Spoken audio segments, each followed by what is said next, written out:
Satyavedu MLA ఆదిమూలంపై suspension వేటు పడింది. మహిళపై లైంగికంగా వేధింపుల ఆరోపణల నేపథ్యంలో ఆదిమూలంపై అధిష్టానం చర్యలు తీసుకుంది. ఈ మేరకు టీడీపీ ఉత్తర్వులు జారీ చేసింది.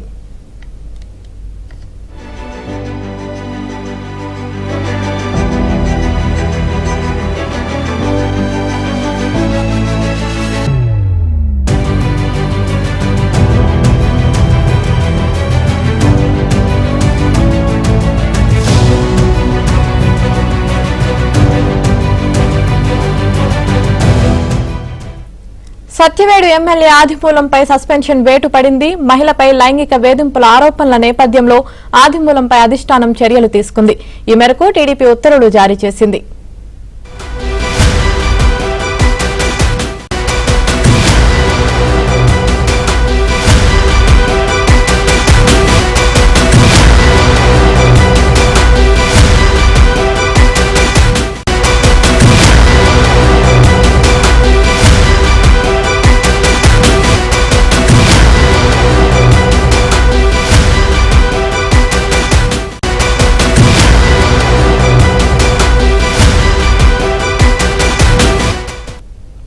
సత్యవేడు ఎమ్మెల్యే ఆదిమూలంపై సస్పెన్షన్ వేటు పడింది. మహిళపై లైంగిక వేధింపుల ఆరోపణల నేపథ్యంలో ఆదిమూలంపై అధిష్టానం చర్యలు తీసుకుంది.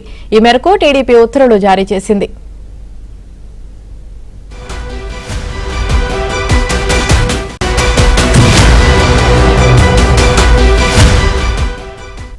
సత్యవేడు ఎమ్మెల్యే ఆదిమూలంపై సస్పెన్షన్ వేటు పడింది. ఇదే విషయానికి సంబంధించి మరింత సమాచారం మా AP bureau chief Rama Rao live లో అందిస్తారు. రామారావు. యామిని, చిత్తూరు జిల్లా సత్యవేడు ఎమ్మెల్యే ఆదిమూలంపై తెలుగుదేశం పార్టీని సస్పెండ్ చేస్తూ కొద్దిసేపటి క్రితం నిర్ణయం తీసుకుంది. ఈరోజు ఈయనపై వచ్చిన లైంగిక ఆరోపణలు, అక్కడ బాధిత మహిళ హైదరాబాద్లో మీడియా సమావేశం ఏర్పాటు చేసి మాట్లాడిన అంశాలు, ఆయనకు సంబంధించిన రాసలీలల దృశ్యాలు కూడా ఏబిఎన్లో ప్రసారం అయిన వెంటనే సీఎం చంద్రబాబు నాయుడు తెలుగుదేశం పార్టీ జాతీయ అధ్యక్షుడి హోదాలో సీరియస్ అయ్యారు. ఎట్టి పరిస్థితుల్లో కూడా ఇటువంటి ఆరోపణలను సహించే ప్రసక్తే లేదు అని కూడా స్పష్టం చేశారు. అక్కడికక్కడే ఏబిఎన్లో ప్రసారమైన ఈ కథనాన్ని చూసిన ముఖ్యమంత్రి బస్సులోనే ఉన్నారు. ఆయన దాదాపుగా 4 రోజుల నుంచి విజయవాడలో వరద బాధితులను ఆదుకునేందుకు ఇక్కడి నుంచి ఆయన సహాయ కార్యక్రమాలను, వరద బాధితులను పరామర్శించేందుకు వెళ్తూ విజయవాడ కలెక్టర్ కార్యాలయంలో కాంపౌండ్లో బస్సులో క్యాంపు చేశారు. ఆ బస్సులోనే ఏబిఎన్లో వస్తున్న ఈ కథనాలను చూసిన సీఎం ఒక్కసారిగా సీరియస్ అయ్యారు. పార్టీ రాష్ట్ర అధ్యక్షుడు పల్లా శ్రీనివాసరావుతో పాటు పార్టీ జాతీయ ప్రధాన కార్యదర్శి నారా లోకేష్ ను కూడా పిలిపించి మాట్లాడారు. ఆ తర్వాత పార్టీ నియమావళి ప్రకారం ఆయనకు షోకాజు ఇచ్చి వివరణ తీసుకోవాలని, ఆ తర్వాత సస్పెన్షన్ వేటు వేయాలని భావించినప్పటికీ కూడా ఎట్టి పరిస్థితుల్లో కూడా ఆయనకు మళ్ళా ఒకసారి షోకాజు నోటీస్ ఇవ్వటం, ఆయన వివరణ తీసుకోవటం ఇవన్నీ కూడా వద్దు అని చెప్పి ముందు ఇమీడియట్ గా ఆయన సస్పెండ్ చేయాలని, ఆ తర్వాత షోకాజు నోటీస్ ఇవ్వాలి అని కూడా చంద్రబాబు నాయుడు ఆదేశించారు. పార్టీ రాష్ట్ర కార్యాలయం, కేంద్ర కార్యాలయంతో కూడా మాట్లాడి పార్టీ నియమావళి ప్రకారం వ్యవహరించాలి అని, ముందు సస్పెన్షన్ వేటు వేయాలి అని చెప్పి కూడా ఆయన ఆదేశాలు జారీ చేశారు. వచ్చిన ఆరోపణల తీవ్రత దృష్ట్యా పార్టీ రియాక్ట్ అయ్యింది అనే అంశాన్ని కూడా ఆయన ఈ సందర్భంగా వ్యాఖ్యానించినట్టు తెలిసింది. దీంతో పార్టీ రాష్ట్ర కార్యాలయానికి తగిన ఆదేశాలు జారీ చేసి ఆదిమూలాన్ని వెంటనే పార్టీని సస్పెండ్ చేయాలి అని చెప్పి ఆదేశాలు జారీ చేశారు.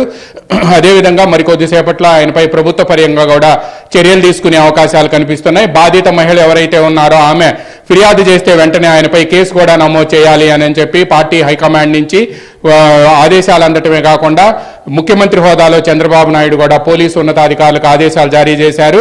బాధిత మహిళ ఫిర్యాదు ఇస్తే వెంటనే తీసుకొని కేసు రిజిస్టర్ చేయాలని చెప్పి ఆదేశాలు జారీ చేశారు. సత్యవేడు నియోజకవర్గం నుంచి నియోజకవర్గానికి మరో నేతని, పార్టీకి సంబంధించిన మరో నేతని ఇన్ఛార్జిగా పెట్టే అవకాశాలు కూడా కనిపిస్తున్నాయి. వైసీపీ ప్రభుత్వ హయాంలో ఈ కార్యక్రమం జరిగింది అని, రాసలీలలు జరిగాయని కూడా కొంతమంది వివరణ ఇచ్చే ప్రయత్నం చేసినప్పటికీ ఎప్పుడు జరిగినా కూడా తప్పే, ఎవరు చేసినా కూడా చేసిన పని తప్పు కాబట్టి ఎట్టి పరిస్థితుల్లో కూడా వేటు వేయాల్సిందే అని చెప్పి కూడా సీఎం నిర్ణయించారు. అందువల్లనే ఈరోజు ఉదయం ఏబిఎన్లో కథనం ప్రసారమైన వెంటనే ఏబిఎన్కి సమాచారం అందింది. సీఎం సీరియస్ గా ఉన్నారని, ఆ తర్వాత మరికొద్దిసేపటికే ఇంకా షోకాజు నోటీసులు, వివరణలు తీసుకోవటాలు అటువంటివి ఏమీ లేవు, వెంటనే సస్పెండ్ చేయండి అని కూడా ఆదేశాలు ఇచ్చారు. దీంతో ఆ విషయాన్ని కూడా ఏబిఎన్ ముందుగానే బహిర్గతం చేసింది. ఆ బహిర్గతం చేసిన మరికొద్ది సెకండ్లలోనే ఆయన్ని సస్పెండ్ చేస్తూ పార్టీ కేంద్ర కార్యాలయం నుంచి పల్లా శ్రీనివాసరావు ఏపీ టీడీపీ అధ్యక్షుడి పేరు మీద కూడా ప్రకటన కూడా విడుదలైంది. అందువలన ఎవరైనా సరే పార్టీలో ఇటువంటి కార్యక్రమాలకు పాల్పడితే మాత్రం తీవ్ర ఆరోపణలు, ఇటువంటి ఆరోపణలే కాకుండా దీనికి సమానమైన ఎటువంటి ఆరోపణలు వచ్చినా కూడా ఎవరిని సహించే ప్రసక్తే లేదు అని చెప్పి ఈ సస్పెన్షన్ ద్వారా పార్టీ నేతలందరికీ కూడా సంకేతాలు పంపాలి అని చెప్పి కూడా చంద్రబాబు నిర్ణయించారు.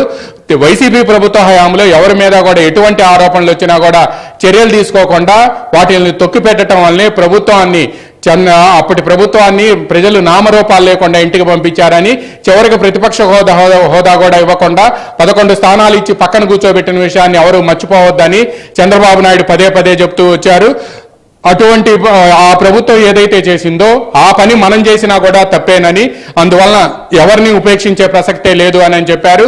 ఇటీవల కొంతమంది ఎమ్మెల్యేల మీద ఈ స్థాయి ఆరోపణలు కాకపోయినప్పటికీ వాళ్ళు వ్యవహరించిన తీరుపై ఆరోపణలు రావడంతో కేబినెట్ సమావేశంలో కూడా నేను ఇటుగా పేర్చుకుంటూ వచ్చి గవర్నమెంట్ని అదేవిధంగా పార్టీ ఇమేజ్ని బిల్డప్ చేయాలని చూస్తూ ఉంటే మరోవైపు నుంచి బుల్డోజర్లతో పార్టీ ఇమేజ్ని కూల్చేసేందుకు కొంతమంది ప్రయత్నం చేస్తున్నారని కూడా ఆగ్రహవేశాలు వ్యక్తం చేయడమే కాకుండా జిల్లా మంత్రులు ఈ విషయాలన్నింటినీ కూడా చూసుకోవాలి అని కూడా ఆయన ఆదేశాలు జారీ చేశారు.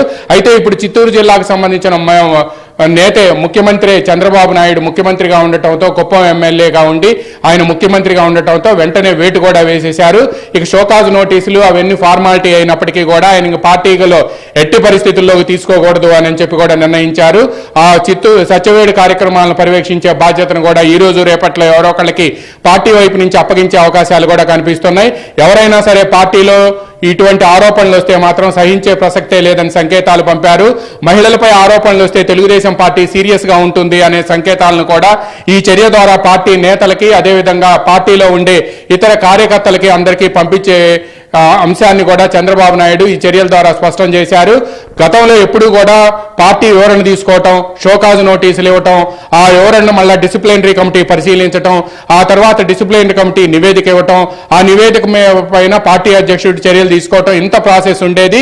ఇక ఇప్పుడు ఈ సమయంలో ప్రజలు ఇంత ఓవర్వెల్మింగ్ మెజారిటీ ఇచ్చి అధికారాన్ని కట్టబెట్టి మీరు పరిపాలించండి అని చెప్పిన తర్వాత కూడా ఇటువంటి చర్యలకు పాల్పడితే మాత్రం ఇక ఉపేక్షించకూడదు అని చెప్పి నిర్ణయానికి వచ్చే సహజంగా చంద్రబాబు శైలికి భిన్నంగా వెంటనే సస్పెన్షన్ వేటు వేయాలని నిర్ణయించారు. షోకాజ్ నోటీస్ ఇవ్వాలని కొంతమంది పార్టీ నేతలు చెప్పినప్పటికీ ఏబిఎన్లో కథనాలు చూస్తూ ఇటువంటి దృశ్యాలను చూసి ఇంకా సస్పెన్షన్ నోటీసులు ఇస్తామా, మనం ముందు సస్పెండ్ చేయండి అని చెప్పి కూడా ఆదేశాలు జారీ చేశారు. దీంతో వెంటనే పార్టీ రాష్ట్ర కార్యాలయంలో పార్టీ నియమావళికి సంబంధించిన కొంతమంది నేతలతోనూ న్యాయవాదులతో సంప్రదించిన అనంతరం వెంటనే కూడా ఆయన్ని సస్పెండ్ చేస్తూ ప్రెస్ నోటును ఇష్యూ చేయాలి అని కూడా సీఎం ఆదేశాలు జారీ చేశారు. దీంతో ఒక్కసారిగా పార్టీ రాష్ట్ర కార్యాలయంతో పాటు పార్టీ నేతలు కూడా పార్టీ ఇక ముందు చాలా సీరియస్ గా ఉంటుందనే సంకేతాలు పంపించినట్టయిందని కూడా వాళ్ళు చెబుతూ ఉన్నారు. కొంతమంది పార్టీ నేతలు ఎవరైతే ఆరోపణలు వస్తున్నాయో, కొంతమంది అవినీతి ఆరోపణలు, కొంతమంది ఇతర ఆరోపణలు వస్తున్నాయో వాళ్ళు కూడా ఇక ముందు ఒళ్ళు దగ్గర పెట్టుకొని ఉండాలి అని కూడా పార్టీ సీనియర్ నేత ఒకరు హెచ్చరించారు. ఒకవైపు వరద సహాయ కార్యక్రమాలు, వరద ప్రభావిత ప్రాంతాల్లో ముఖ్యమంత్రి చంద్రబాబు నాయుడు అర్ధరాత్రి వరకు తిరుగుతుంటే ఇంకోవైపు పార్టీ నేతలు వ్యవహరిస్తున్న తీరు పార్టీకే కళంకంగా ఉందని, అందువలన ఎట్టి పరిస్థితుల్లో కూడా ఉపేక్షించకూడదు అని చెప్పి కూడా ఆయన నిర్ణయానికి వచ్చారు. అందుకనే వెంటనే వేటు వేశారు. ఈ వ్యవహారానికి ఇంతటితో ముగింపు పలకపోతే వేరే వాళ్ళకి ఎవరికైనా సరే అవకాశం ఇచ్చినట్టు అవుతుందని, everybody can rise the finger against అస్ అని చెప్పి ఆయన వ్యాఖ్యానించారు. ప్రతివాడు కూడా మన వైపు వేలెత్తి చూపే అవకాశం ఉంది, ముందు సస్పెండ్ చేయండి, తర్వాత ఏమవుతుందనే తర్వాత చూసుకుందామని కూడా ఆయన వ్యాఖ్యానించారు. అందువలన వెంటనే పార్టీ రాష్ట్ర కార్యాలయం కూడా ఆయన సస్పెండ్ చేస్తూ కొద్ది క్షణాల క్రితమే ప్రకటన విడుదల చేసింది యామిని. అయితే రామారావు, అసలు ఈ ఇష్యూ పైన ఆదిమూలం ఏమన్నా స్పందించారా? అయితే ఆదిమూలం మాత్రం ఇంతవరకు స్పందించలేదు. ఇంతకు ముందు మన తిరుపతి కొలీగ్ దినేష్ చెప్పినట్టు ఆయన చెన్నైలో ఏదో చికిత్స కోసం ఉన్నారు అని చెప్తున్నారు. బట్ ఆయన తరపున ఆయన అనుచరులు మాత్రం ఇది గతంలో జరిగింది అని చెప్తున్నారు. ఎప్పుడు జరిగినా కూడా ఇది జరిగింది నిజం కాబట్టి ఇక దీన్ని ఉపేక్షించకూడదు అని చెప్పి కూడా పార్టీ హైకమాండ్ నిర్ణయించింది. షోకాజ్ నోటీస్ ఇచ్చిన తర్వాత లేకపోతే పార్టీ సస్పెండ్ చేసిన తర్వాత ఆయనపై వచ్చిన ఆరోపణలపై వివరణ ఇచ్చుకోవడంతో పాటు పార్టీ సస్పెన్షన్ నిర్ణయంపై కూడా ఆయన మరికొద్దిసేపట్లో స్పందించే అవకాశం ఉంది అని చెప్తున్నారు. బట్ ఇటువంటి తీవ్రమైన ఆరోపణలు విజువల్స్ సాక్ష్యంగా వచ్చిన తర్వాత ఇంకా దాన్ని డిఫెన్స్ చేసుకునేందుకు కూడా అవకాశం ఉండకపోవచ్చు అని అంటున్నారు. అందువలన ఆయన ఏ విధంగా స్పందిస్తారు, ఆయన అనుచరులు ఏం మాట్లాడతారు అనేది కూడా మరికొద్దిసేపట్లో తెలిసే అవకాశం ఉంది. ఆమెని రైట్, థ్యాంక్ యూ రామారావు.